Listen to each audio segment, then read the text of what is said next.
मनसे अध्यक्ष राज ठाकरे घेणार खासदार संजय राऊतांची भेट। संजय राऊतांच्या प्रकृतीची विचारपूस करण्यासाठी राज ठाकरे राऊतांच्या निवासस्थानी जाणार।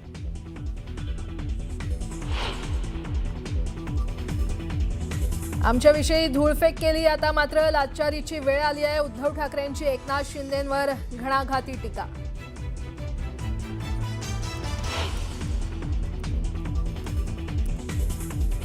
नगर परिषद आणि नगरपंचायत निवडणुकीची मतमोजणी आता 21 डिसेंबरला होणार।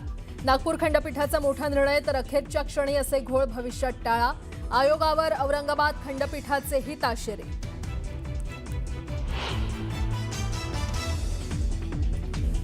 निवडणूक आयोगाची पद्धत चुकीची, मात्र कोर्टाचा निर्णय मान्य करावाच लागेल। तर ही सर्व पद्धत योग्य वाटत नाही। कोर्टाच्या निर्णयानंतर मुख्यमंत्री देवेंद्र फडणवीसांचं विधान।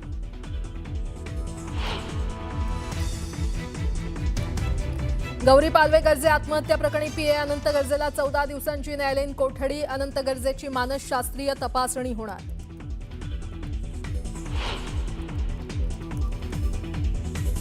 पीएमओ होणार सेवा तीर्थ, तर राजभवन आता लोकभवन म्हणून ओळखलं जाणार। मोदी सरकारकडून शासनातील कर्तव्य, पारदर्शकता आणि लोकसेवेच्या भावनेला अधोरेखित करण्यासाठी निर्णय।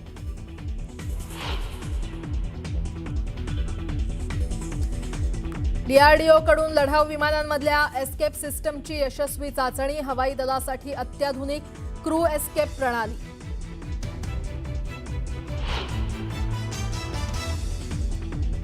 पुतीन यांच्या भारत दौऱ्यापूर्वी रशिया आणि भारतादरम्यान मोठ्या संरक्षण व्यवहाराला मंजुरी। एकमेकांच्या सैन्य तळांचा दोन्ही देश करू शकणार वापर। तसंच युद्ध सराव, सैन्य सामुग्रीमध्ये देखील वाढणार सहकार्य।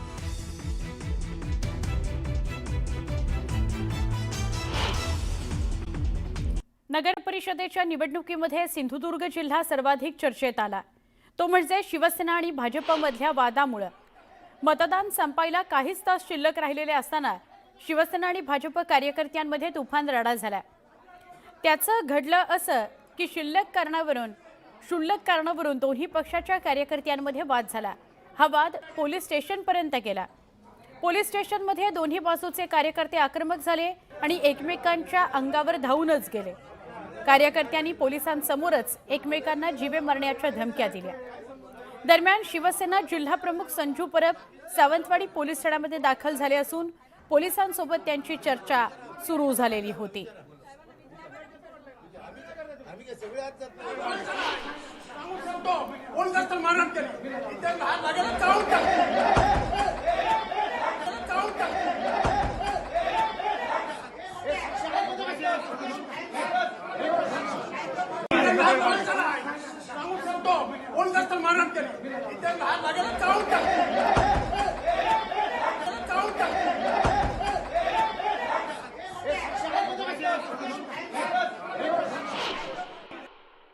ही घटना घडली ही चुकीची आहे, मी मान्य करतो।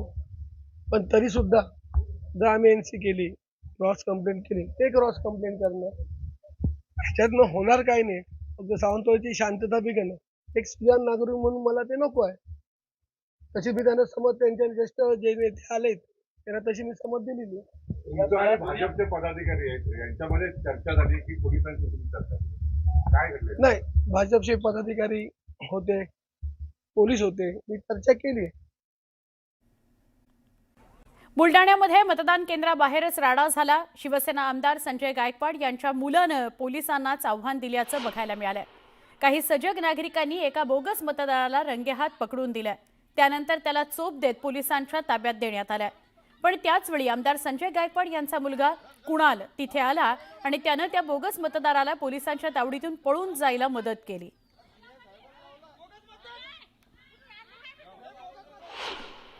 बुलढाण्यामध्ये बोगस मतदान करताना तर दिसतेच आहे, पण तिथल्या उमेदवाराचा मुलगा त्या मतदाराला पळवताना सुद्धा या व्हिडिओमध्ये दिसतं।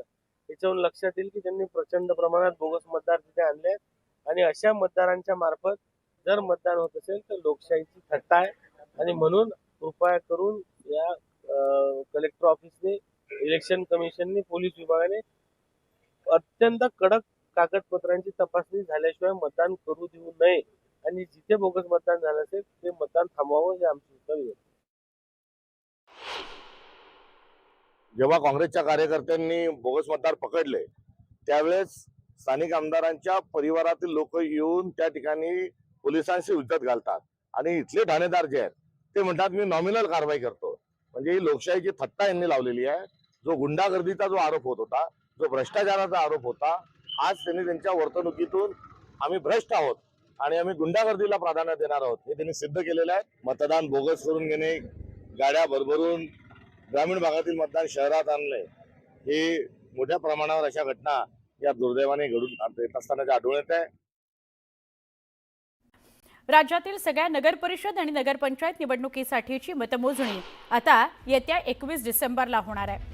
मतमोजणी आज होणार होती पण ती पुढे ढकलण्यात आली आणि 21 डिसेंबरला ही मतमोजणी होणार आहे. निवडणुकीचे निकाल 21 डिसेंबरला एकत्रित जाहीर करण्याचा निर्णय हायकोर्टाच्या नागपूर खंडपीठानं घेतलेला आहे. राज्यातील नगर परिषद आणि नगरपंचायत निवडणुकीच्या निकालाबाबत उच्च न्यायालयाच्या नागपूर खंडपीठानं महत्त्वाचा निकाल दिलाय. मंगळवारी मतदान झालेलं असलं तरी त्याचे निकाल 21 तारखेला जाहीर होणार आहेत. या निवडणुकीचे एक्झिट पोल सुद्धा 20 तारखेलाच निवडणूक संपल्यानंतर अर्ध्या तासानं जाहीर करता येतील असं कोर्टानं स्पष्ट केलंय. नगर परिषद आणि नगरपंचायत निवडणुकीची आदर्श आचारसंहिता सुद्धा 20 डिसेंबरपर्यंत लागू राहणार आहे असं न्यायालयानं सांगितलं. खंडपीठाने दिलेला निकाल असेल तर तो सर्वांना मान्यच करावा लागेल. पण आता जवळपास गेले 25-30 वर्ष किंवा त्याहीपेक्षा जास्त मी स्थानिक स्वराज्य संस्थांच्या निवडणुका पाहतोय.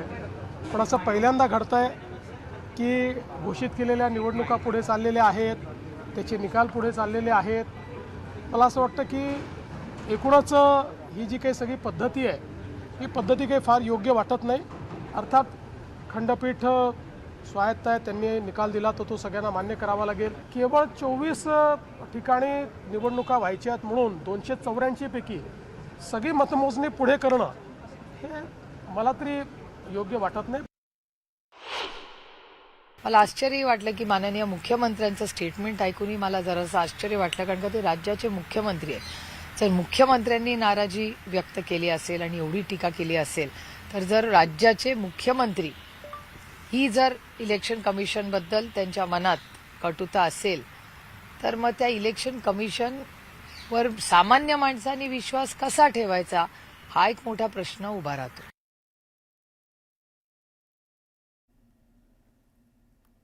दरम्यान या संदर्भात शिंदेंच्या शिवसेनेचे खासदार नरेश म्हस्के यांनी मात्र कोर्टाच्या निर्णयाचं स्वागत केलं. कोर्टाने अशा पद्धतीने निर्णय दिलेला आहे. एकतर्फी तो चांगला निर्णय आहे, कारण एकाच शहरामध्ये एक निवडणूक आज होते, त्याचा निकाल उद्या लागणार, बाकीच्या निवडणुका 20 दिवसानंतर होणार. त्या निकालाचा परिणाम त्या नव्याने होणाऱ्या निवडणुकींमध्ये वार्डाच्या निवडणुकांवर होऊ शकतो. म्हणून कोर्टाने हा निर्णय दिलेला आहे. मला तरी हा निर्णय योग्य वाटतो. आमचे नेते श्रीकांत शिंदे यांनी सुद्धा ही मागणी कालच केली होती की तुम्ही निकाल हे राखून ठेवा. 264 नगर परिषदांकरता मतदान पार पडलं. एरवी लोकशाहीच्या गप्पा ठोकणाऱ्या राजकीय पुढारी आणि त्यांच्या कार्यकर्त्यांचं प्रत्यक्ष मतदानाच्या दिवशी वेगळंच रूप बघायला मिळालंय. राज्यात अनेक भागात थेट मतदान केंद्राबाहेर तुफान राडे झालेले बघायला मिळाले. यामध्ये सावंतवाडी, सिन्नर, मुक्ताईनगर, बीडचं गेवराई, बुलडाणा आणि महाड या ठिकाणी हाणामारीच्या घटना घडल्या, धक्काबुक्कीच्या घटना घडल्या, तुफान राड्याच्या घटना घडलेल्या आहेत.